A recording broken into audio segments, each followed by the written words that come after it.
எனக்கு என் மாமனார் ரொம்ப ஸ்பெஷல். எனக்கு எனக்கு பொண்ணு கொடுத்ததே பெரிய விஷயம். ஏன்னா நான் என்னோட தாய் மாமா தான் அவங்க. இருந்தாலும் எனக்கு வந்து நிரந்தரமான வேலையோ அதெல்லாம் எதுவும் இல்லை. டெலிவிஷனில் இருந்த காம்பேரர் ஒரு எபிசோட் பண்ணால் 4500 ரூபாய் கிடைக்கும். இப்போ பாலா ஏஞ்சலின்லாம் நிறைய வாங்குறாங்க இப்போ விஜய் டிவியில். ஏன்னா விஜய் டிவி வளர்ந்துருச்சு.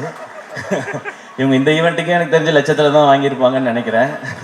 ஸோ அப்போல்லாம் 4500 ரூபாய் தான் கொடுப்பாங்க. ஸோ பரவாயில்ல. ஆனால் எங்கள் மாமனார் என்ன சொன்னார்னா, அவன் ஏதோ ஒன்று பண்ணணும்னு நினைக்கிறான், மெட்ராஸ்க்கு போய் சர்வே பண்ணுறதே பெரிய விஷயம், அவன் சினிமாவுக்கு போகணும்னு நினைக்கிறான், சப்போர்ட் பண்ணுவோன்னு சொன்னாங்க.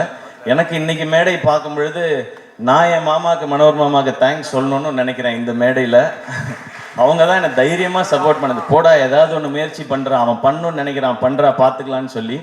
ஏன்னா அவருக்கு வந்து ஒரு 43 வயசுல எங்கள் மாமாவுக்கு ஹார்ட் அட்டாக் வந்துடுச்சு. அப்போ அவர் பிஸ்னஸ் எல்லாம் விட்டுட்டார். ஏன்னா அவருக்கு 2 பொண்ணு, அந்த 2 பொண்ணுங்களை பார்த்துக்கணும்.